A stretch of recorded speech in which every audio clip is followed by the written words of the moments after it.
बात परमेश्वर, इस पवित्र दिन में हम आपके चरणों में आपके वचन को सुनने के लिए हम बैठे हैं। प्रभु, आप हमसे बात करिए। प्रभु, आपके वचन के सामर्थ हमारे पर उतर आना है। वचन हमारे जीवन में परिवर्तन को लेकर आना है। वचन हमारे जीवन में चंगाई और छुटकारा को और आशीष को लेकर आना है। प्रभु, हर एक से बात करिए प्रभु, और हमें बनाइए प्रभु, यीशु मसीह के नाम से आमीन। हालेलुया।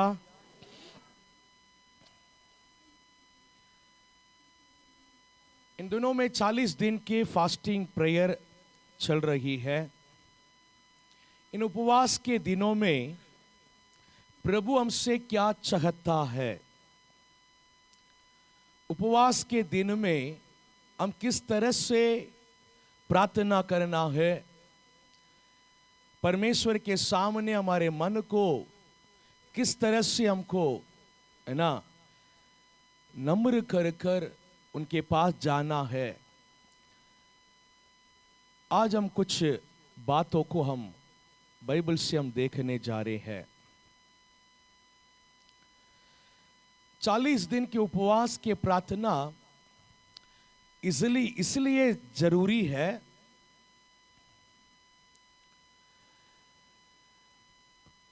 जब भी हम अपने जीवन में कभी थक जाते हैं, अपने जीवन में हम प्रभु के सामर्थ्य को पाकर हम चलते रहते हैं, फिर भी कभी हम थक जाते हैं। इसका कारण और हमको प्रभु के चरणों में बाट जोड़ने की जरूरत है। हम थोड़ा अपने आप को जांचने की जरूरत है। ये सभी के जीवन में जरूरत है, विश्वासी के जीवन में भी, प्रभु के दास लोगों के जीवन में भी इस प्रकार के दिन की जरूरत है। उपवास के दिन की जरूरत पड़ती है। हम चलते जाएंगे, कई बार हम अपने अंदर के कमियों को देखते नहीं हैं। इस वजह से कि हमारे जीवन में कि हम कई बार थक जाते हैं, प्रभु के सामर्थ हमारे अंदर कम हो जाते हैं, हमारे पवित्रताएं कम हो जाते हैं, प्रार्थना के जीवन कम हो जाते हैं। प्रभु हमारे जीवन में क्या उम्मीद कर रहे हैं वो हम कभी भूल जाते हैं। हम अपने हिसाब से चलते रहते हैं।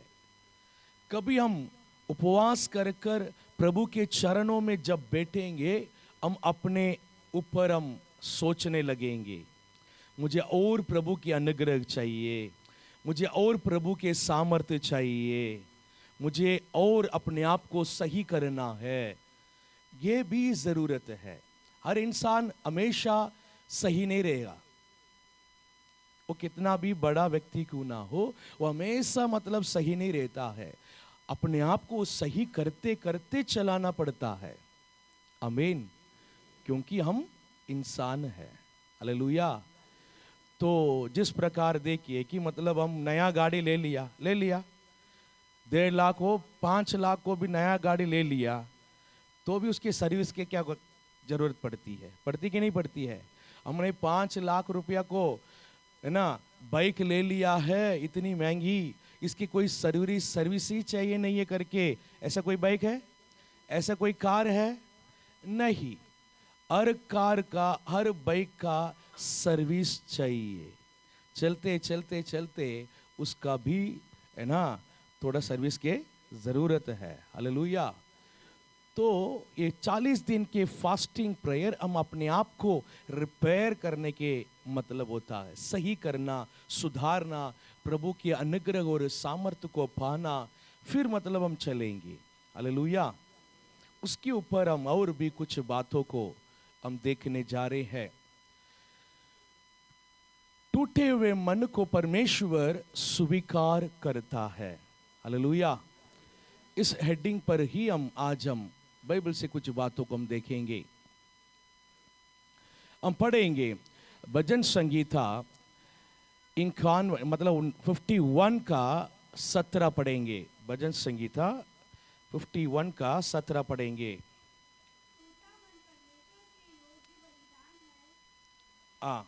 माइक से पढ़ेंगे तो अच्छा रहेगा।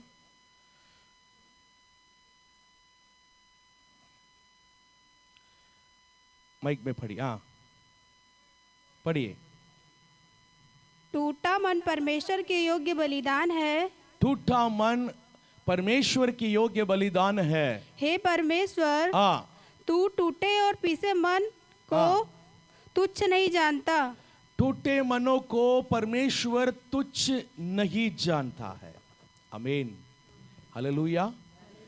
परमेश्वर कभी टूटे मनों को तुच्छ नहीं जानता है। जब भी हमारे मन टूटती है, हमारे मन टूटने के कई कारण हो सकता है, कई कारण हो सकती है। हम बीमार हो सकते हैं, इतना इलाज करने के बाद में भी हम ठीक नहीं हो रहे हैं, हमारा बीमारी दूर नहीं हो रही है, हम अंदर से टूट रहे हैं। और हम कर्ज में मतलब इतना हो गया है कि मतलब कर्ज को हम चुका नहीं पा रहे हैं, हम टूट रहे हैं अंदर से। घर के जो परेशानी इतना बढ़ रही है, घर के परेशानी दूर नहीं हो रहे हैं, घर के समस्या मतलब बढ़ रही है, वो कम नहीं हो रहे हैं। परिवार के चिंता में मन टूट रही है, भविष्य के चिंता में मन टूट रही है, हमारी उम्मीद नहीं हो रही, पूरी नहीं हो रही है, मन टूट रही है। आपके मन टूटने के कई वजह हो सकती है, लेकिन जब परमेश्वर टूटी मनों को कभी तुच्छ नहीं समझता है। ये सारे दिक्कतें, ये सारे समस्याएं, ये सारे आंसुएं हमारे ही गलती से हमारे जीवन में आई है ना। हमारे पाप के कारण, हमारे गलती के कारण ये सारे समस्या हमारे जीवन में आया है। इसमें परमेश्वर के कोई गलती नहीं है। हम अपने अपराधों के कारण, अपने गलती के कारण, कभी अपने मूर्खता के कारण हमारे जिंदगी ऐसे हो गया है, फिर भी हमारे मन टूट रहे हैं। मैं आज मेरे परिस्थिति ऐसी हो गया है करके तभी भी परमेश्वर उस टूटी मनों को तुच्छ नहीं समझता है। कभी इंसान समझ सकता है तुम्हारे कारण तुमने पाप किया, तुमने अधर्म किया, तुमने अपराध किया, तुमने मूर्खता किया, तुमने बात नहीं माना, इसलिए आज तुम्हारे ऐसी हालत है करके इंसान हमें देखकर बोल सकता है। लेकिन परमेश्वर कभी ऐसा नहीं बोलता है। Hallelujah, hallelujah. क्योंकि वो हमारे पिता है। जैसे हमारे बच्चे कितना भी गलती करे, जब वो आंसू बहाते हैं तब हम उन्हें क्या करते हैं, गले लगा देते हैं। वैसा ही परमेश्वर भी जब भी हम आंसू बहाते हैं, जब भी हमारे मन टूट जाती है, हम परमेश्वर के पास जाते हैं, तब प्रभु हमें ऐसा ही गले लगाता है और हमारे प्रेम दिखाता है। Hallelujah, hallelujah. ऐसी परिस्थिति में हमको क्या करना है? पहले टूटी मन को और भी कुछ डेफिनेशन को हम देखेंगे, और कुछ डेफिनेशन को देखेंगे। टूटा हुआ मन क्या है, कुछ डेफिनेशन को हम देखेंगे। टूटा हुआ मन अपने पाप का एहसास, हालेलुया। वाकई में आपके मन टूटा हुआ है तो आपके गलती के एहसास होना चाहिए। आमीन। कभी हमने किसी के बात नहीं सुना, हमारी ही गलती हो गया है, हमने परमेश्वर के मार्ग पर नहीं चला, हमने कहीं ना कहीं मूर्खता कर दिया है, ये एहसास होना ही टूटा हुआ मन है। आमीन। कई लोगों को एहसास ही नहीं होता है, गलती करते हैं, बहुत ही मतलब गंभीर परिस्थिति भी आ जाती है, फिर भी कई लोग अपने गलतियों को एहसास नहीं करते हैं। ये बहुत डेंजर है। हालेलुया। कई बार हमारे जीवन में परिस्थितियां, परेशानियां इसलिए आती है ताकि हमारे जीवन सुधर जाए। आमीन, हालेलुया। हमारे जीवन बदल जाए, हमारे जीवन सुधर जाए, पाप को हम छोड़ दें, गलती को छोड़ दें, गलती को एहसास हो जाए, हमारे अंदर बदलाव आ जाए। इसलिए कई बार हमारे जीवन में बड़ी बड़ी समस्याएं आ जाती है,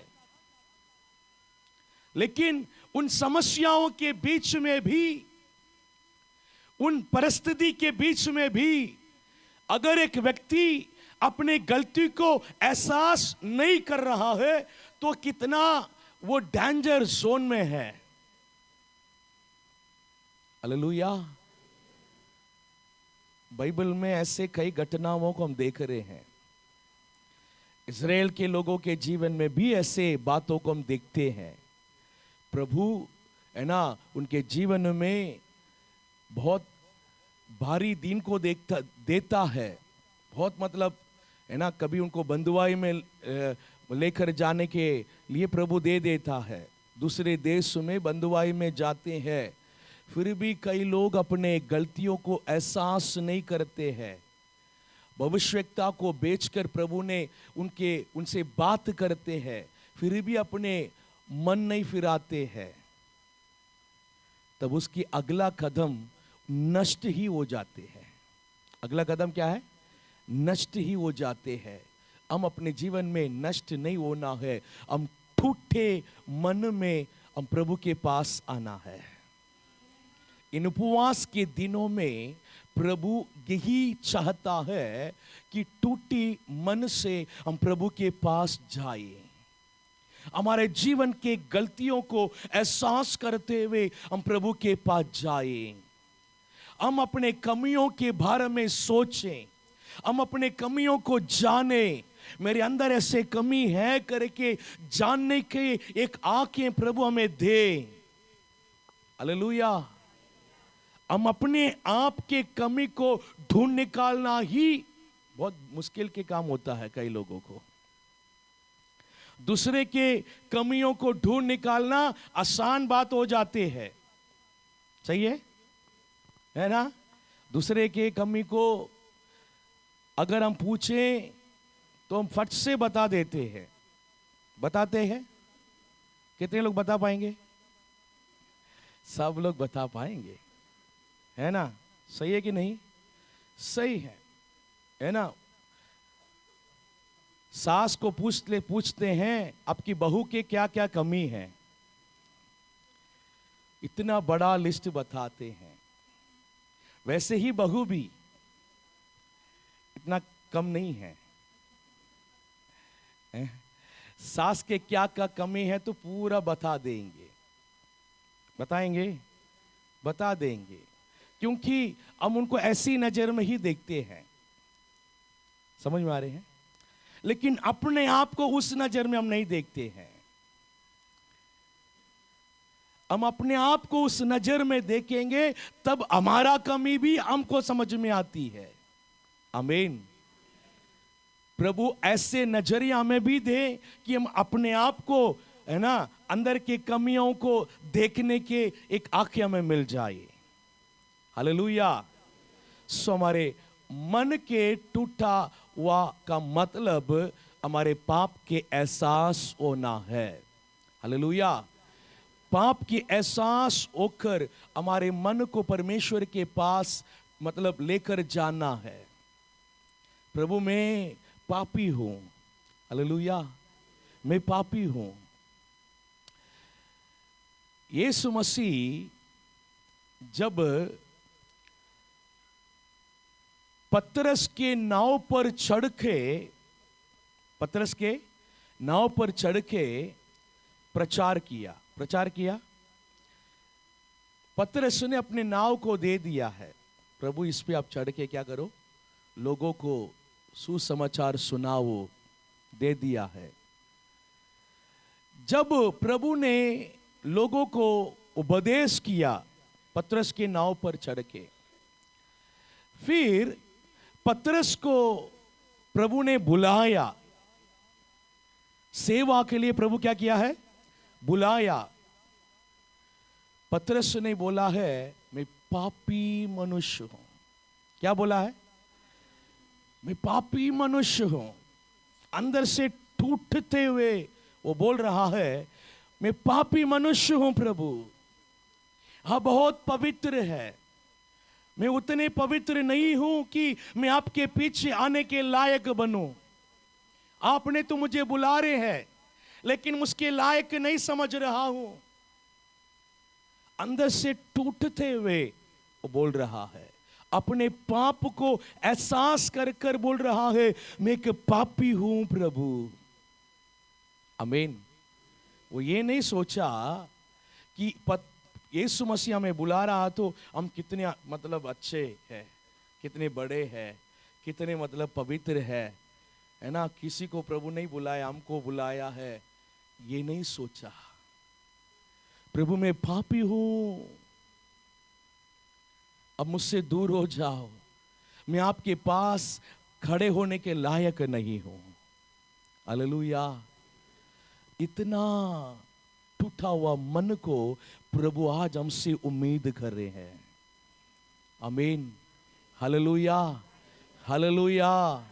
हम अपने स्थिति को समझने के लिए प्रभु हमसे उम्मीद कर रहा है। आमीन। आप किसी और मनुष्य के साथ तुलना मत करिए। आपके पड़ोसी के साथ अपने आप को तुलना मत करिए। अगर आपको तुलना करना है परमेश्वर के साथ अपने आप को तुलना करिए, यीशु मसीह के साथ अपने आप को तुलना करिए, क्योंकि यीशु मसीह भी हमारे जैसे इस धरती पर उतर आकर मनुष्य बनकर वो जीकर दिखाया है। आमीन। हालेलुया। वो भी जीकर दिखाया है कि पवित्रता के जीवन कैसे जीना है, नम्रता के जीवन कैसे जीना है, किस दूसरे से कैसे प्रेम करना है, ये जीवन वो जी कर दिखाया है। अगर हमको तुलना करना है यीशु मसीह से तुलना करें। पतरस ऐसा ही तुलना किया है, प्रभु आप बहुत पवित्र है, मैं बहुत बड़ा पापी हूं प्रभु। हालेलुया। तब उनके मन टूट रही है। आमीन। अपनी धार्मिकता पर नहीं, परमेश्वर के दया पर भरोसा। मन की टूटापन के मतलब ये होता है अपनी धार्मिकता के ऊपर नहीं, परमेश्वर के दया के ऊपर क्या है, भरोसा। अपने धार्मिकता के ऊपर हम कभी भरोसा नहीं करना है। उसको नहीं कहते कि ये टूटापन है। मैं सही हूं, ये जो सोच जो है हमें परमेश्वर के पास आने नहीं देता है। आमीन। हालेलुया। अगर आप एक अच्छे विश्वासी होने के लिए चाहते हैं तो हमेशा आप ये ही सोचेंगे कि और मेरे अंदर क्या कमी है, और मैं किस बात में सुधारना है। आमीन। यही सोच आपको और पवित्रता में लेकर जाएगी और प्रभु के निकट लेकर जाएगी। आमीन। हालेलुया। अपने धार्मिकता के ऊपर भरोसा करने वाले, अपने धार्मिकता के ऊपर भरोसा करने वाले है ना, सही नहीं है। दो लोग प्रार्थना करने के लिए गए हैं, मंदिर गए हैं। एक व्यक्ति ने क्या प्रार्थना किया, अपने धार्मिकता के ऊपर प्रार्थना किया है। क्या प्रार्थना किया? प्रभु, मैं हफ्ते में 2 बार उपवास कर प्रार्थना करने वाला हूं। अपने धार्मिकता के ऊपर क्या कर रहे हैं? बोल रहा है। 10वांश बराबर मैं देता हूं। ये चुंगी लेने वाले के हिसाब से नहीं हूं, मैं इनके हिसाब से नहीं हूं कि पड़ोसी से अपने तुलना कर रहा है, इनके जैसे नहीं हूं मैं। लेकिन प्रभु ने उनके प्रार्थना को नहीं सुना है करके लिखा है। एक और व्यक्ति, वो क्या प्रार्थना किया है? अपने सिर को ऊपर देखने के लिए भी हिम्मत नहीं हुआ, क्योंकि अंदर से वो टूट गया है। मैं पापी हूं करके अपने छाती पीट कर प्रभु से माफी मांग रहा है। अपने कमियों को ही प्रभु के पास आकर वो याद कर रहा है। प्रभु के पास आकर अपने बड़ाई करने के लिए नहीं सोच रहा है, अपने धार्मिकता को दिखाने के लिए नहीं सोच रहा है। वो प्रभु के पास आकर अपने कमियों को एहसास कर रहा है। आमीन। प्रभु ने बोला है, वो नहीं, यही धर्मी बनकर अपने घर गया है। आमीन, हालेलुया। इसको कहते हैं टूटा मन। आमीन। परमेश्वर टूटा और पिछले हुए मन को कभी दूर नहीं करता है। इसका अर्थ हम समझना है। आमीन। हमारे जीवन में कई परिस्थिति है, कई परेशानी है, हमें दबा रही है, इस वजह से हमारे मन टूटी हुई है। लेकिन हमारी कमियों को हम एहसास करना आवश्यकता है। आमीन। कि हमारी परेशानियों को ही देखकर अगर हम रोता नहीं रहना है। आमीन, हालेलुया। उदाहरण भजन संगीता 51 मतलब 51 का 3 में दाऊद ने कह रहा है, मैं अपने अपराधों को जानता हूं। भजन संगीता 51 के पूरा जो भजन संगीता जो है वो पाप को अंगीकार करने वाले भजन संगीता है। दाऊद अपने अपराधों को अंगीकार कर रहे हैं, अपने पाप को क्या कर रहे हैं? अंगीकार कर रहे हैं। वही भजन संगीता है। उसमें वो बोल रहा है, मैं अपने अपराधों को जानता हूं, मैं अपने पाप को जानता हूं, मैं अपने गलती को जानता हूं, मैंने क्या गलती किया हूं, मेरे अंदर क्या कमी है, मैं जानता हूं। दाऊद कह रहा है। हालेलुया। क्या आप जानते हैं आपके अंदर क्या कमी है? क्या आप जानते हैं आप क्या पाप कर रहे हैं? क्या आप जानते हैं आपके अंदर कौन सी चीज परमेश्वर को पसंद नहीं है? क्या आप जानते हैं आज मेरी परिस्थिति ऐसा है तो इसकी वजह क्या है? मैं इतने परेशान, इसकी वजह क्या है? क्या आप जानते हैं? उसको ही कहते हैं टूटा मन। अगर आप वाकई में अपने गलतियों को एहसास करेंगे, अपने मन टूट जाती है। हालेलुया। उपवास प्रार्थना इसलिए है। आमीन, हालेलुया। हम अपने गलतियों को एहसास करते हुए हम प्रभु के पास जाकर, प्रभु मैं इससे भी बाहर आना चाहता हूं, मैं और मेरे जीवन को पवित्र करना चाहता हूं। Hallelujah, hallelujah. तो ये है टूटा मन के अर्थ है। जब हमारे मन टूटता है तभी आत्मा चंगाई पाती है। आमीन, हालेलुया, हालेलुया। जब मन टूटती है तब आत्मा चंगाई पाती है। आत्मा के अंदर बेचैनी हो रही है, आत्मा के अंदर अशांति है, मन अच्छा नहीं लग रही है, मन के अंदर आप कुछ कमियों को एहसास कर रहे हैं, अच्छा नहीं लग रहा है। उसको सही करने के लिए आपके मन टूटना जरूरी है। टूटा हुआ मन के साथ आप परमेश्वर के पास जाना है, तब वो चंगा होगी। आमीन, हालेलुया। वो दाऊद क्यों ना हो, दाऊद ने पाप किया, प्रभु ने अपने भविष्यवक्ता को उनके पास भेजा, भविष्यवक्ता उनकी गलतियों को एहसास दिलाया, तब वो टूट कर रोने लगा, उपवास करने लगा। और ये पूरा भजन संगीता 51 को लिख रहा है, प्रभु मैं बहुत बड़ा गलती कर दिया हूं, मुझे क्षमा कर। हालेलुया। तब जाके उनके मन के अंदर चंगाई आया है। आमीन, हालेलुया, हालेलुया।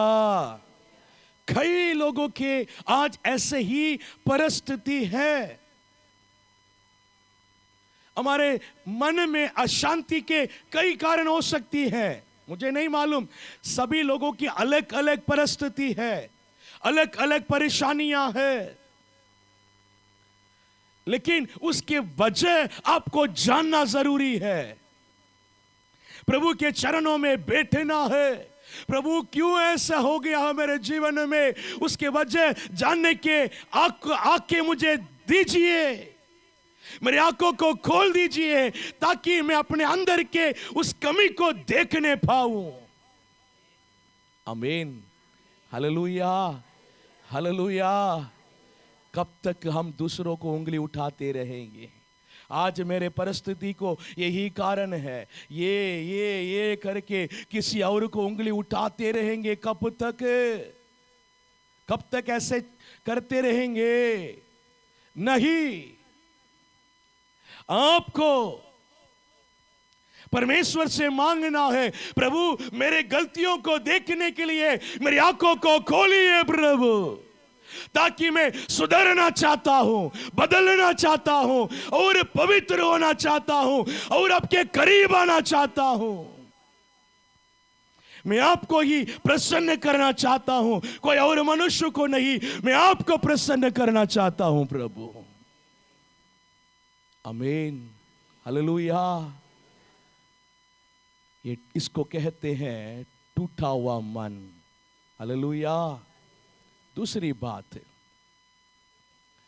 सच्चा पश्चाताप क्या है? सच्चा पश्चाताप क्या है? सच्चा पश्चाताप केवल रोना नहीं, हालेलुया, केवल रोना नहीं, बल्कि पाप को छोड़ना। आमीन।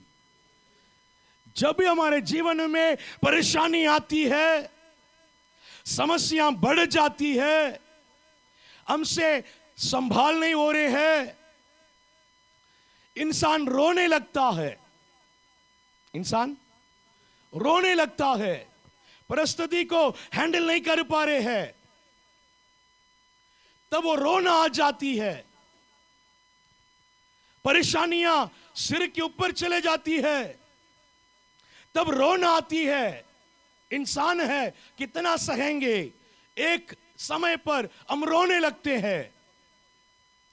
सिर्फ रोना पश्चाताप नहीं है, बातों को अच्छे से समझना है। हमने मन टूटापन के अर्थ हमने समझे थे, किस वजह से ये हालात मेरे जीवन में आया है, उस वजह, उस गलती, उस पाप को त्यागना, छोड़ना, यही सच्चा पश्चाताप होती है। इस वजह से अब से मैं ये नहीं करूंगा। हालेलुया। मैंने नहीं किया, इस वजह से अब से मैं प्रार्थना करूंगा। मैं संगति में बराबर नहीं आने के कारण यह समस्या आ गया है, अब से मैं बराबर संगति में आऊंगा। मैं परमेश्वर से दूर हो गया था, इसलिए मेरे जीवन अपवित्र हो गया है, पाप आ गया है। मैं अब बराबर परमेश्वर के साथ प्रार्थना में संगति को मतलब उनके साथ एक रिश्ता को बना कर रखूंगा। हमारे गलतियों को एहसास कर छोड़ने की बातों को छोड़ना और करने की बातों को करना, यही एक सच्चा पश्चाताप होती है। आमीन। सिर्फ रोते रहने से कुछ होगा नहीं। 4 लोग आएंगे, हालात पूछेंगे, 4 बातें बोलकर चले जाएंगे। अगर परिस्थिति बदलना है तो आपको ही कुछ करना है। आमीन, हालेलुया। परिस्थितियां बदलना है तो हमको ही, है ना, पश्चाताप करना है। वो पश्चाताप ऐसे करना है, हम छोड़ने वाले बातों को छोड़ना है, करने वाले बातों को करना है। जब प्रभु देखेंगे, हालेलुया, हमारे परिस्थितियों को बदलने वाले वो परमेश्वर है। आपकी आंसुओं को पोंछने वाला वो परमेश्वर है। आपके जीवन में आश्चर्य कर्म करने वाला वो परमेश्वर है। वो देखेंगे वाक्य में इनके अंदर एक पश्चाताप हुआ कि नहीं हुआ है, अपने गलतियों को एहसास किया कि नहीं किया है, अपने पाप को छोड़ रहा है कि नहीं छोड़ रहा है। वो प्रभु देखता है हमारे मन को, वो हमारे जीवन में उस हालात को बदल देता है। आमीन, हालेलुया, हालेलुया। कि सिर्फ रोना नहीं, हम क्या करना है, पाप को छोड़ना चाहिए, पाप को छोड़ना चाहिए और जीवन की दिशा बदलना है। आमीन। सच्चा पश्चाताप केवल रोना नहीं बल्कि जीवन की दिशा बदलना है। आमीन, हालेलुया, हालेलुया। जीवन की दिशा को बदलना है, यही बोला मैंने कि मतलब जो करना है उसको करने के लिए समर्पण करना है। प्रभु ने मुझे चंगा किया, मुझे छुटकारा दिया, मेरे जीवन में शांति दिया, मुझे उद्धार के अनुभव दिया, लेकिन मैंने उसके ऊपर गौर नहीं किया, उसमें बढ़ने के प्रयास नहीं किया। आज उस उद्धार के अनुभव को मैं खो दिया हूं, उस प्रार्थना के अनुभव को मैंने खो दिया हूं, उस पवित्रता को खो दिया हूं, उस शांति को खो दिया हूं। प्रभु ने बहुत ही बड़ी अनुग्रह से मुझे जो दिया है उसके ऊपर मैंने ध्यान नहीं देने के वजह से उसको मैंने खोकर बैठा हूं। इस वजह से आज मेरे ऐसी हालात है। आपके रास्ता को बदलना है।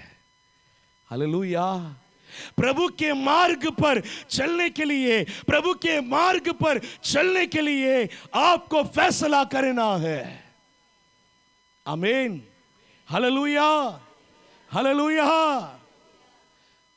जब आप परमेश्वर को जाना, जब परमेश्वर के ऊपर विश्वास कर उद्धार के अनुभव को पाया, जब आपके मार्ग बदलना है। हालेलुया। पहले जैसे नहीं जी सकते हैं। प्रभु हमारे लिए एक मार्ग को रखा है, आप उस रास्ता में आना है, उस मार्ग पर आना है। अभी तक एक चौड़े मार्ग पर आप चल रहे थे, जब उद्धार पाने के बाद आपके लिए प्रभु एक सकरा मार्ग को रखा है। उस सकरे मार्ग पर चलने के लिए अपने आप को समर्पण करना है। सकरे मार्ग पर चलने की वजह से कई परिस्थितियां आपके जीवन में आ रही है।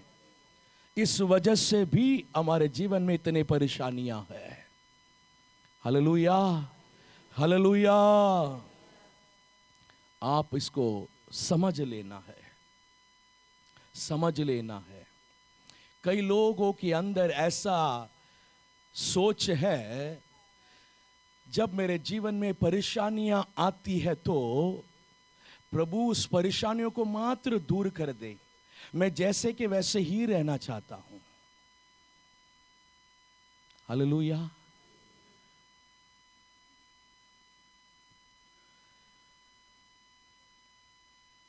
अगर आप एक अच्छे समझदारी हो तो ऐसा नहीं सोचेंगे। समझदारी व्यक्ति कैसे सोचेंगे?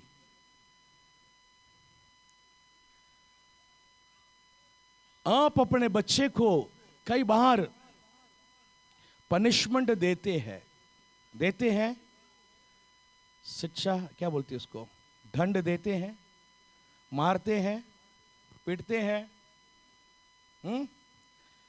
क्यों देते हैं? क्यों देते हैं? सुधर जाए। हमने एक बात को उनको बोलते जाते हैं, बेटा ऐसा नहीं, ऐसा करो, ऐसा करो, ऐसा करो। जब सुनती नहीं है तो एक दिन क्या करते हम? मारते हैं ताकि वो सुधर जाए। लेकिन बच्चा अपने स्थान पर कि ये पनिशमेंट चले जाए,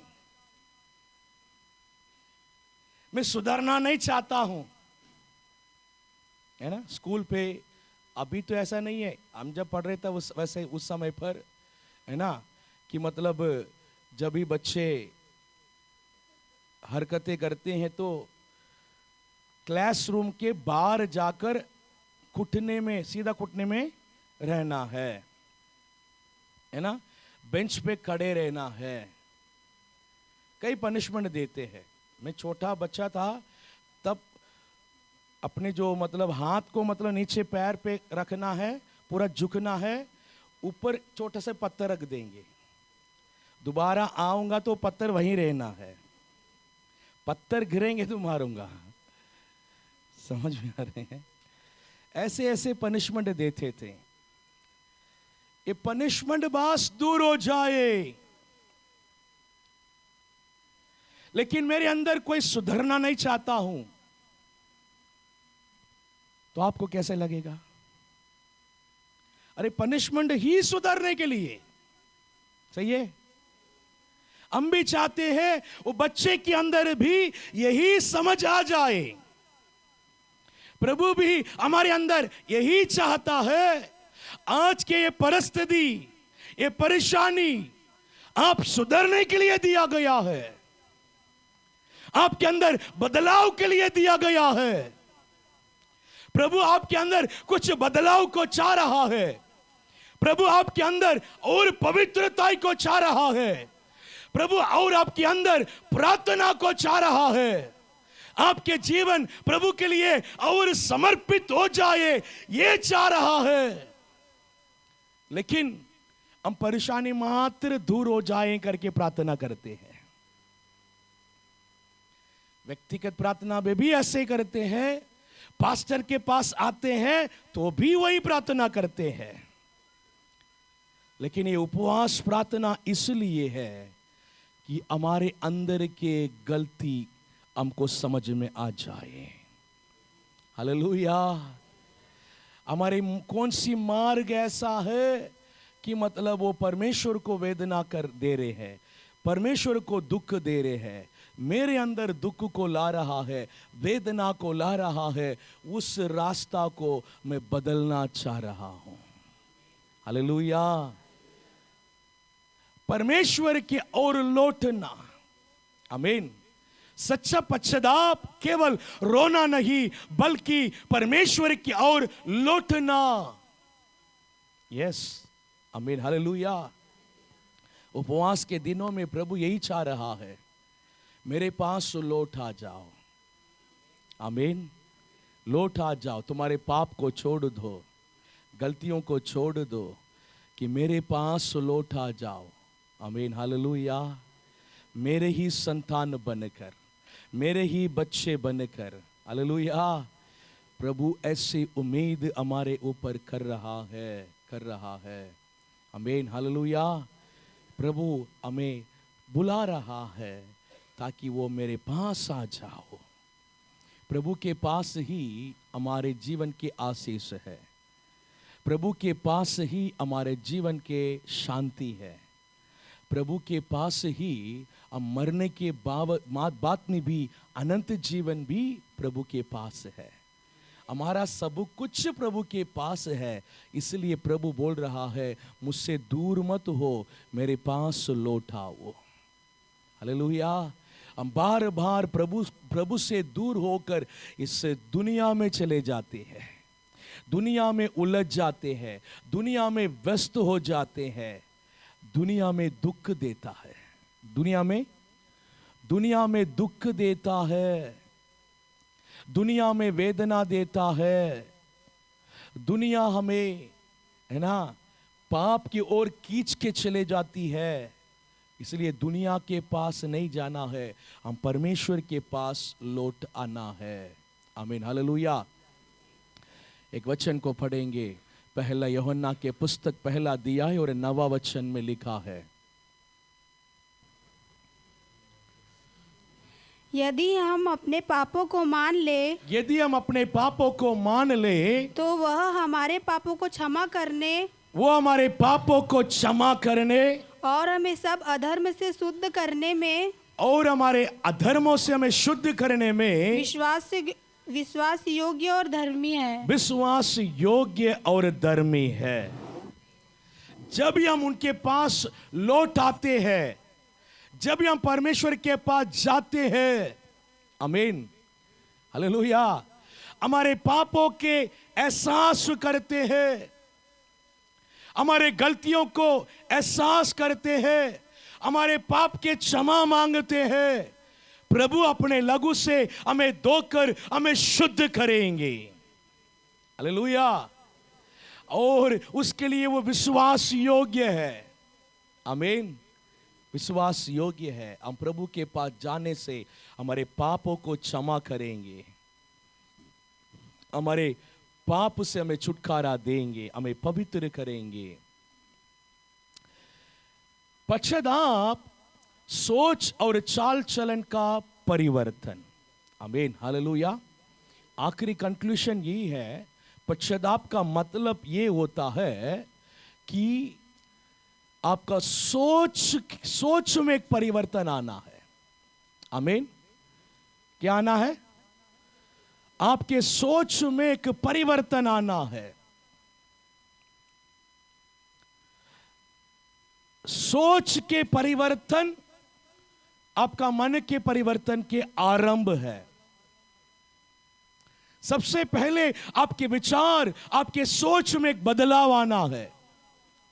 प्रभु के पास लौटाने के लिए, प्रभु के काम को करने के लिए, प्रार्थना करने के लिए, पवित्रताई में जीने के लिए, संगति में आने के लिए, प्रभु के करीब जाने के लिए, आत्मिक उन्नति को पाने के लिए आपके अंदर सबसे पहले सोच के अंदर बदलाव आना है।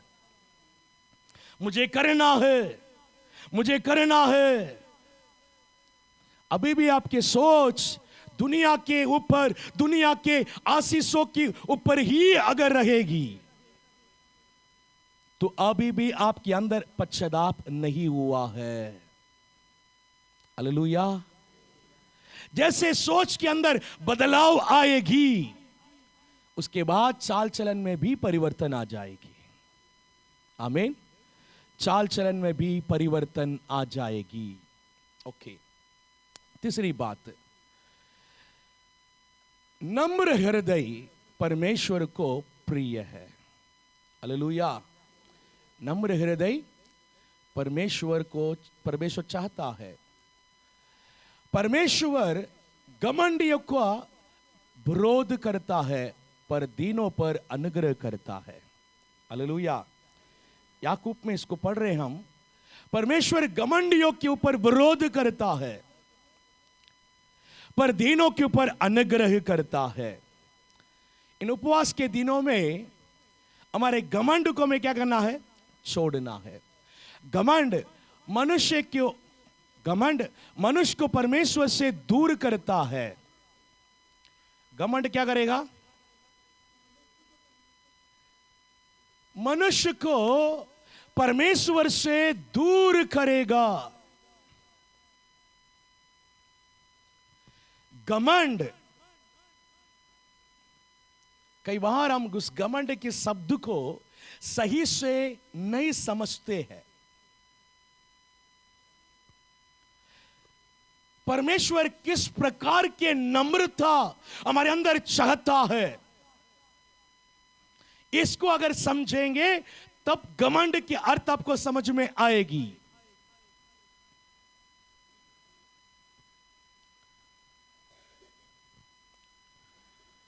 दो लोग जो प्रार्थना करने के लिए गया, हमने अभी देखे थे। एक व्यक्ति अपने सिर को ऊपर उठाने के लिए भी ना चाहा, छाती में पीट कर रोने लगा, प्रभु मैं पापी हूं, मुझ पर दया कर करके प्रार्थना किया है। इसको कहते हैं नम्रता।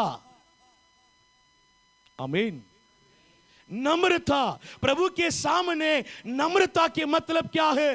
प्रभु के सामने मैं कैसे नम्र हूं? प्रभु के सामने मैं ऐसे नम्र होऊंगा कि मैं अपने गलतियों को एहसास कर कर, मेरे कमियों को एहसास कर कर प्रभु के पास जाकर, प्रभु मैं और मुझे पवित्र करो, मैं पापी हूं, मुझे और पवित्र कर और शुद्ध कर, मैं और पवित्र होना चाहता हूं, मैं इतना अच्छा नहीं हूं,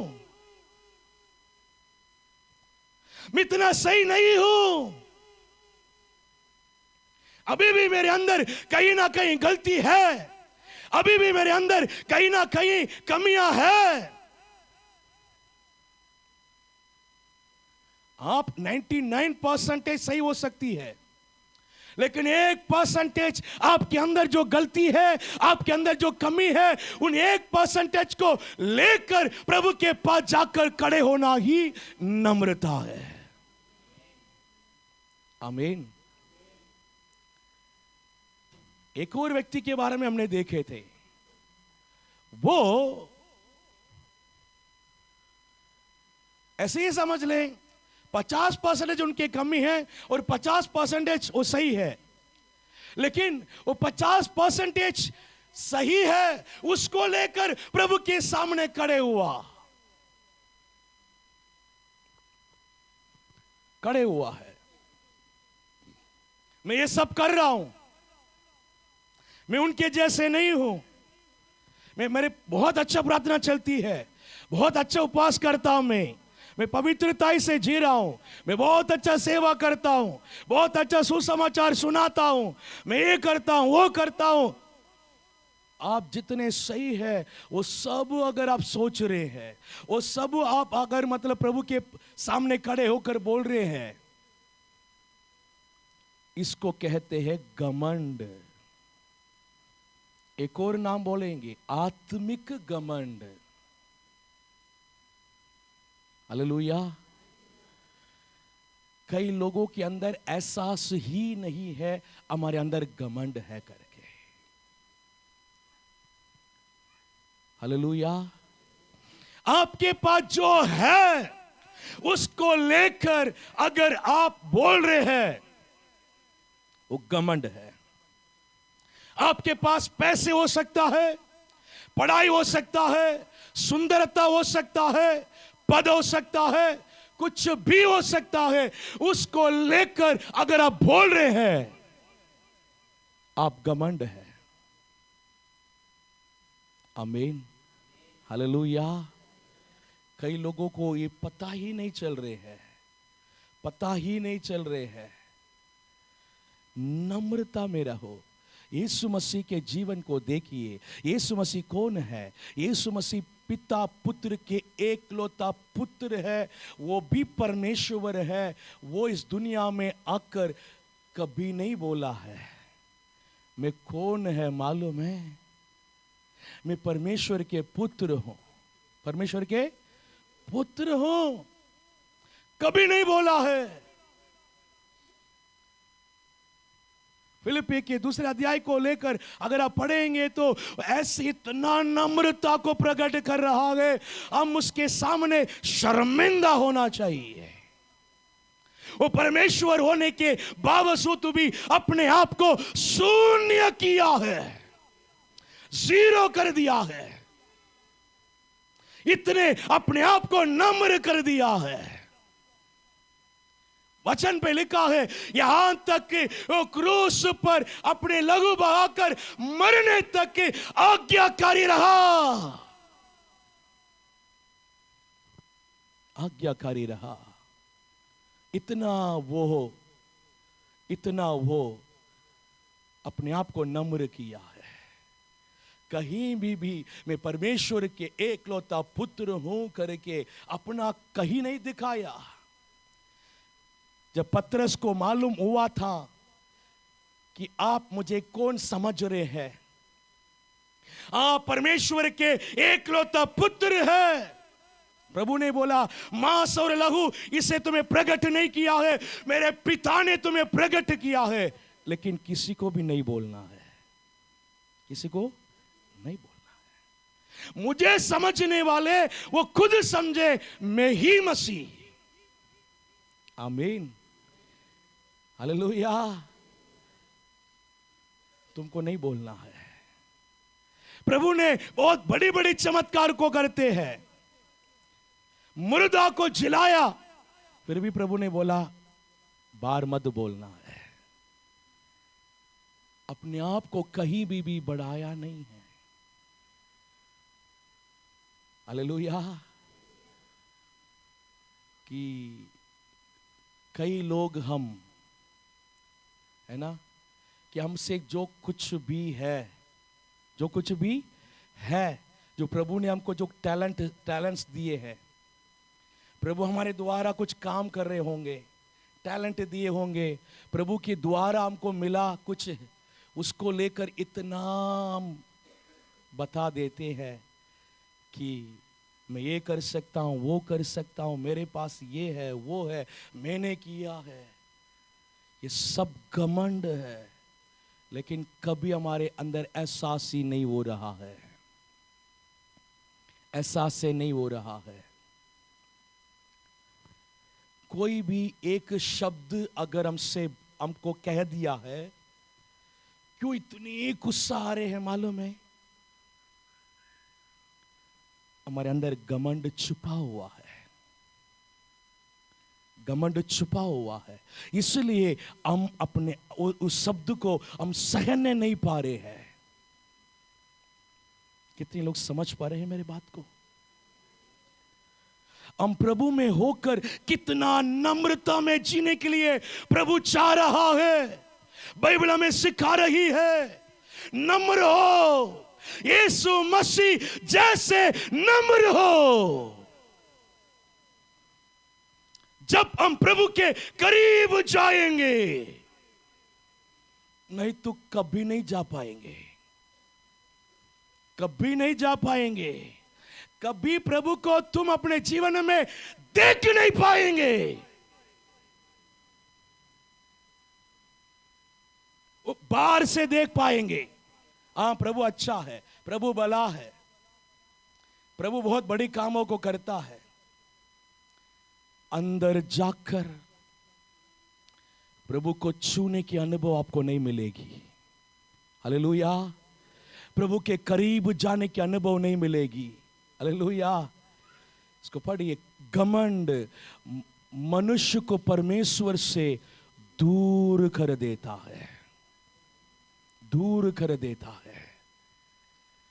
यीशु मसीह के नम्र को ही हमेशा हम एक आदर्श में ले लेते हैं। यीशु मसीह हमारे आदर्श है।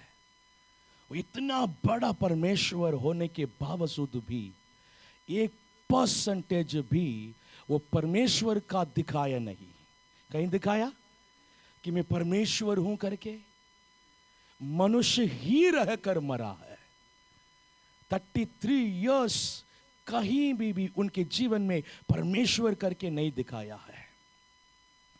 वो यहां तक बोल रहा है कि मैंने एक शब्द भी मेरा नहीं है, वो परमेश्वर का है। मैं अपने स्वयं से एक शब्द भी नहीं कहा है इस दुनिया में। इतना परमेश्वर की इच्छा, परमेश्वर की आज्ञाओं को मैं पूरा किया हूं। ये सब उनके नम्रता को दिखा रहे हैं। मैं भी परमेश्वर हूं, मैं भी कुछ कर सकता हूं, मैं भी वो पिता ही मतलब मैं भी कुछ करूं। नहीं, वो उन्होंने मुझे भेजा है, उनकी इच्छा को पूरा करने के लिए भेजा है। उसके अलावा मैं कुछ नहीं सोचूंगा। आमीन। इतना नम्र दिखाया है। आमीन। यीशु मसीह जब उस जैतून पहाड़ पर क्रूस पर मरने के पहली जो रात है, वो प्रार्थना कर रहे थे। कल उनको पता है कि क्रूस पर मुझे क्या कर रहे हैं, मारने जा रहे हैं। अभी थोड़े ही देर में मुझे पकड़ने के लिए आ रहे हैं, मुझे कल क्रूस पर मारने के लिए जा रहे हैं। वो जाके प्रार्थना कर रहे थे। कैसे प्रार्थना कर रहे थे? व्याकुल होकर प्रार्थना कर रहे थे। उनके पसीना छूट रही थी। कल के दिन को सोचकर आज उनके पसीना छूट रही थी। प्रभु के पास जाकर, प्रभु हो सकता तो ये कटोरा मुझसे दूर कर दो, ये क्रूस के भारी को अलग कर दो। मैं नहीं चाह रहा हूं क्रूस पर मरे। यीशु मसीह नहीं चाह रहा था। 3 बार जाकर प्रार्थना किया। कोई क्रूस पर ऐसे हालात में मरना चाहेंगे? दुनिया के पापों को उठाना चाहेंगे? फिर भी आखिरी में उन्होंने बोला है, मेरी मर्जी नहीं, आपकी मर्जी पूरी हो। हालेलुया। इतना अपने आप को दीन किया, नम्र किया। प्रभु आपको यही इच्छा है, मैं दुनिया के सारे पापों को उठाकर उस क्रूस पर इतना वेदना को सहकर मरना ही आपको इच्छा है, तो भी मैं करने के लिए तैयार हूं प्रभु। मैं कहीं भी अपना दिखाना नहीं चाह रहा हूं। आमीन। ये है नम्रता। आमीन। Hallelujah, hallelujah. मेरे प्रियो, घमंड हमें गलत रास्ता में लेकर जाएगा। घमंड हमें परमेश्वर से दूर करने वाले रास्ता में लेकर जाएगा। एक एक घमंड के सोच, एक एक घमंड के शब्दें प्रभु से मैं दूर करा देता है। इसको कभी ना भूलें आप।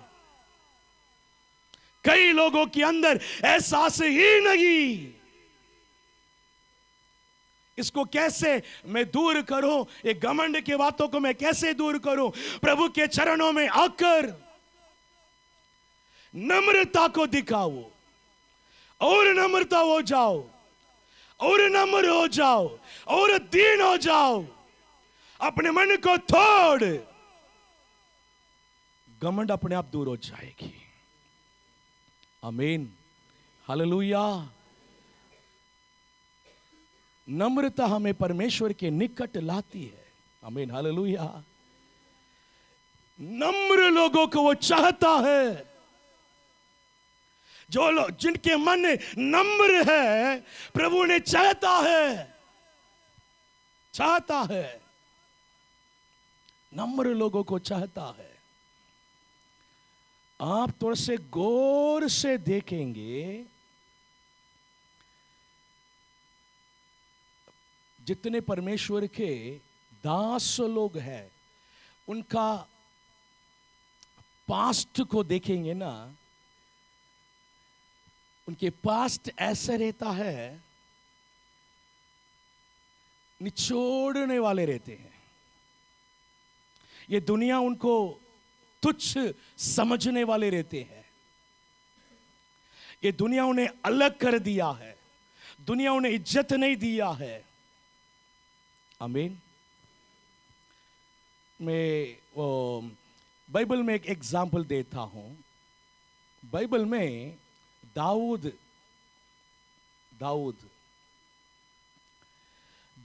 ऐसा एक व्यक्ति है,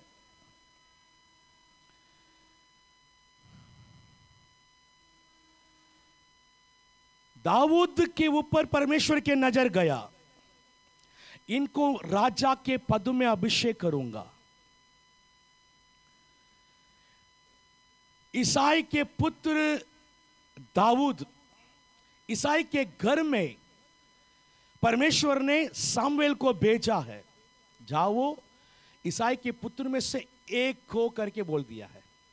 नाम नहीं पता प्रभु ने, परमेश्वर ने, उनमें से एक को मैं राजा के पद में अभिषेक करने के लिए चाह रहा हूं, तुम उनके घर में जाओ। जब घर में गया, उनको 11 लोग थे, ईसाई के 11 बेटे, एक के बाद एक आ रहा है। प्रभु ये है क्या? प्रभु ने बोला नहीं। एक को देखा, वो बहुत अच्छा बॉडी बिल्डर था, बहुत सुंदर दिख रहा था। उनके मन में आ रही है, किसके मन में? सामुएल के मन में आ रही, यही हो सकता है। प्रभु ने बोला, मनुष्य चेहरा को देखेंगे, मैं उनको दिल को देखता हूं। हालेलुया। मनुष्य चेहरा को देखेंगे, ये नहीं है। 10 लोग आ गया है। ईसा तुम्हारा इतना ही पुत्र है और कोई नहीं? एक है वो जंगल में। सामुएल पूछने के बाद उनके 10 भाई लोग, उनके माता पिता, सब घर के लोग उन्हें याद कर रहे हैं। समझ रहे हैं? आज एक बहुत बड़ा परमेश्वर के दास सामुएल घर में आया है। तुम्हारे सभी बेटे को यहां पर मौजूद रखना है।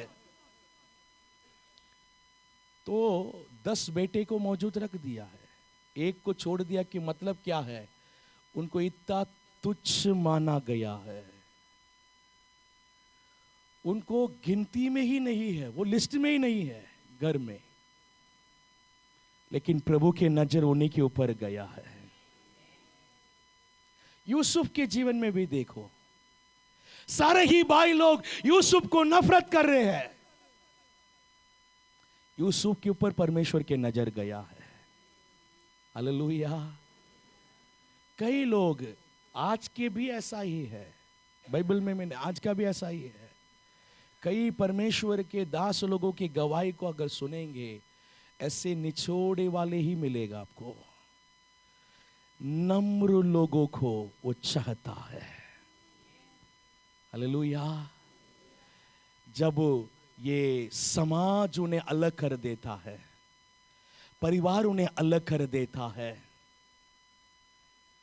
जब वो अपने आप नम्र हो जाएगा, मन टूट जाएगी, प्रभु मेरे घर के ही लोग मुझे इज्जत नहीं कर रहे हैं, मेरे समाज के लोग इज्जत नहीं कर रहे हैं, मैं कहीं भी जाऊं कोई मुझे इज्जत नहीं कर रहा है, वो अपने आप टूटते हैं, नम्र बनते हैं, तो प्रभु के नजर उनके ऊपर जाती है।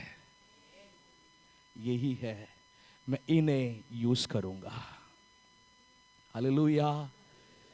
वो टूटा हुआ मन, पिसे हुए मन, हालेलुया, जिसके निचोड़े गया है मन, और नम्र मन को वो चाहता है। घमंड वालों को कभी नहीं चाहता है, तो उससे मुझसे अलग हो जाओ करके बोलता है प्रभु। आमीन। हालेलुया। हालेलुया। आज आपके मन कैसे है, सोच कर देखिए। आमीन। आपके मन कैसे है? आपके मन में जरा भी अगर घमंड की बात हो, उसको दूर कर दीजिए। जब हम झुकते हैं, तभी परमेश्वर हमें उठाता है। हमको झुकना है। क्या करना है? झुकना है, तब परमेश्वर हमें ऊंचा उठाएंगे। ये है परमेश्वर की आशीष को पाने के रास्ता। आमीन। मैं आपको एक रहस्य बातों को बोलकर मैं समाप्त करना चाहता हूं। आपसे बहुत लोग लड़ रहे होंगे, आपसे बहुत लोग नफरत कर रहे होंगे, आपसे बहुत लोग जलन कर रहे होंगे, आपके विरोध में बहुत लोग खड़े होंगे, कुछ कर रहे होंगे। आप उससे जलन मत करो, उससे लड़ाई मत करो, उससे मुंह मत चलाओ। आप उनसे नहीं, परमेश्वर से डील करो। ये रहस्य बातों को आप जान लीजिए। आपके जीवन में ऊंचे ऊंचे स्थान पर पहुंचने के एक रहस्य बातों का मैं बता रहा हूं। यही रहस्य है। आपके साथ जो भी बीत रही है ना, उन मनुष्य के साथ आपको डील करना ही नहीं, आपको सीधे घुटने में आकर प्रभु से डील करना है। आमीन, हालेलुया। प्रभु से डील करना है। अगर ये आप सीख गया है, ये आप सीख गया है, तो आपके जीवन में लेवल बाय लेवल ऊपर चलते रहेंगे। हालेलुया। एक बार ऐसे हुआ था, एक परमेश्वर के दास ने रोड में रहकर सुसमाचार बता रहे थे, ट्रैक्स बांट रहे थे। कुछ सालों के पहले की बातें, जब कुछ विरोध लोग उस समय, आज बहुत ज्यादा विरोध थे, मतलब मारते थे, पीटते थे, बहुत करते थे। उस समय ऐसा नहीं होता था। किसी के अंदर इतना मतलब क्रोध है कि ये क्यों ऐसा कर रहा है करके, उस क्रोध को दिखाने के लिए उनके पास आकर बात किया। तो वो पास्टर मतलब नम्रता से उनको जवाब दे रहे थे, लेकिन वो मान नहीं रहा था। बहुत ज्यादा गुस्सा उनको भटक रहा था। गुस्से में उनके मुंह में 2-3 बार थूक दिया है। क्या कर दिया है? थूक दिया है।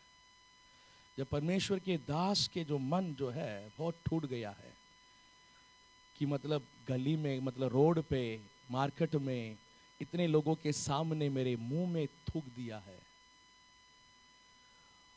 वो मन टूटा है, लेकिन वो उस व्यक्ति को कुछ नहीं बोला है, उसको पोंछा भी नहीं है। ऐसा ही सीधा उनके घर गया, अपने कमरे को बंद किया और प्रभु के पास घुटने में आया। प्रभु देखिए करके बोला, प्रभु आप देखिए बोले। प्रभु से ही डील किया उन्होंने, मनुष्य के साथ डील नहीं किया है। उसके बाद क्या हो गया होगा, मैं आपको बोलने की जरूरत ही नहीं है। जिसने इसको किया उनके हालात क्या होगा करके मैं बोलने की जरूरत ही नहीं, मैं बोलना भी नहीं चाहता हूं।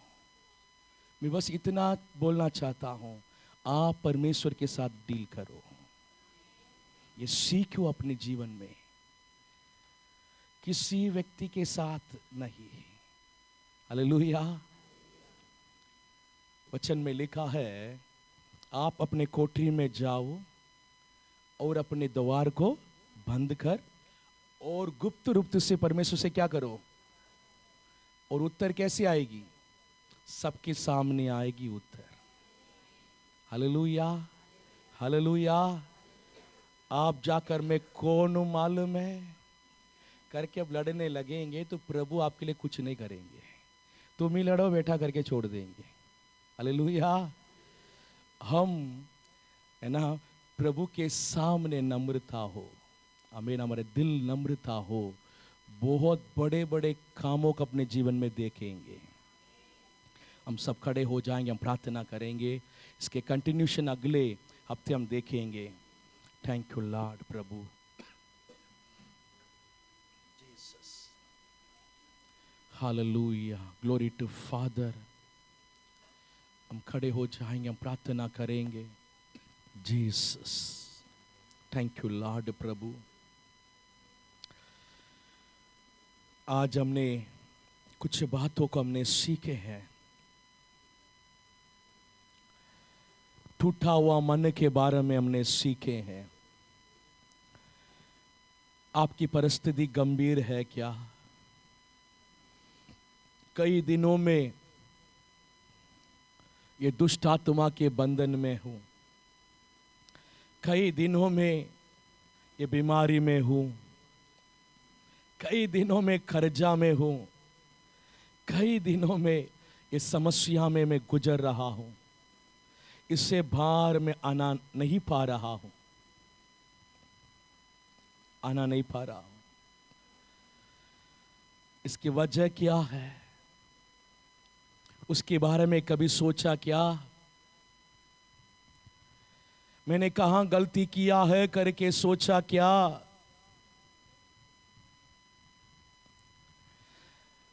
मैं कहां पाप किया है करके सोचा क्या? अभी भी आप दूसरों के ऊपर उंगली उठा रहे क्या? इनके वजह से, इसके वजह से, इसलिए दूसरों के ऊपर उंगली उठा रहे क्या? अपने आप को जांचे, अपने आप को जांचे। उसकी वजह क्या है देखने के लिए मुझे सहायता करो प्रभु, उसे ढूंढ निकालने के लिए सहायता करो प्रभु, उसे ढूंढ निकालने के लिए सहायता करो प्रभु। प्रभु मेरी इस परिस्थिति के कारण मैं ही हूं, मेरे कहीं ना कहीं गलती हुआ है, मेरे कहीं ना कहीं पाप हुआ है, मुझे कहीं ना कहीं गलती है, इस वजह से मेरे जीवन में परेशानी, इस वजह से ही मेरे जीवन में ये समस्या। प्रभु इसे और समझने के लिए अनुग्रह कर। मैंने कोई गलती नहीं किया है करके मत सोचो, आप कभी नहीं देख पाओगे, कभी नहीं देख पाओगे। परमेश्वर के सामने आपके मनों को तोड़ो, पश्चाताप करो, सुधरने के लिए सोचो। कहीं मेरे अंदर घमंड के बातें हैं, सोचो, घमंड के शब्द आया है, सोचो। मेरे पास ये है, मैंने किया, मैंने बोला, मैंने, कभी आप बोल रहे क्या? सोचो। प्रभु आपके अनुग्रह, प्रभु आपके दया, बोलने के लिए आप कभी सीखा क्या? प्रभु के दया से मैं कुछ भी नहीं हूं, बोलने के लिए सीख रहे क्या? प्रभु ने ही किया है, प्रभु ने ही किया है, प्रभु ने ही दिया है, प्रभु ने ही चला रहे हैं। उनके दया से मैं चल रहा हूं, उनके दया से मैं खड़ा हूं। क्या यह सोच कभी आपके अंदर आया क्या? अभी भी आपके कुछ दिखाते ही रहे हैं। मैंने पढ़ा, मैंने कमाया, मैंने घर बनाया, मैंने गाड़ी लिया, मैंने प्रार्थना किया, मेरे द्वारा आया, मैंने उनको सुसमाचार सुनाया। कभी मत बोलो ये घमंड हमको नहीं चाहिए, ये हमें परमेश्वर से दूर करा देता है, दूर करा देता है। आज मन फिराए, आज मन फिराए, प्रभु के पास हम नम्र हो जाए, दीन हो जाए। वो टूटे मनों को, नम्र मनों को, पिसे हुए मनों को दूर नहीं करता है। वो नम्र लोगों को चाहता है, नम्र लोगों के ऊपर प्रसन्न होता है। हम नम्र होना है, प्रभु के सामने दीन होना है, नम्र होना है। मनों को तोड़कर प्रभु के पास जाओ, आपके टूटा मनों को परमेश्वर के पास दिखाओ। आमीन। होरा बाला शंदूरा बाला रहा। इन उपवास के दिन में हमारा जीवन सुधर जाए, हमारा जीवन पवित्र हो जाए और हम प्रभु के पास आ जाए और हम प्रभु के करीब आ जाए। प्रभु यही चाहता है, यही चाहता है मेरे लोग मेरे पास आ जाए। उनके पाप उन्हें मुझसे दूर कर रहा है, उनका घमंड उसे मुझे दूर कर रहा है। वो दुनिया के पास है, मेरे पास आओ, मेरे पास आओ। मैंने तुम्हें चंगा किया, छुटकारा दिया, उद्धार किया, पाप से छुटकारा दिया। मेरे बेटा मुझसे दूर मत हो, मेरे पास आओ। प्रभु हमें बुला रहे हैं, बुला रहे हैं। और मेरे करीब आ जाओ और मेरे रास्ता पर चलो और मुझे याद करो और मुझे ढूंढो। तुम्हारी गलती को एहसास करो, तुम्हारे पाप को छोड़ मेरे पास आ जाओ, मेरे करीब आ जाओ। मैं तुम्हारे लिए आशीष को रखा हूं, मैं तुम्हारे लिए ऊंचे स्थान को रखा हूं। तो मेरे पास आ जाओ, मैं और तुम्हें ऊंचे ऊंचे ऊंचे स्थान पर लेकर जाना चाहता हूं। मुझसे दूर मत हो। अपने गलतियों का एहसास कर, अपने गलतियों का एहसास कर, अपने पाप का एहसास कर। एहसास नहीं कर पा रहे हैं, बहुत डेंजर जोन में है हम। कभी हमारे जीवन में सुधार नहीं आएगी। Hallelujah, Jesus. प्रभु आप हमारे जीवन में कार्य करो प्रभु, और हमें शुद्ध करो प्रभु, और हमें शुद्ध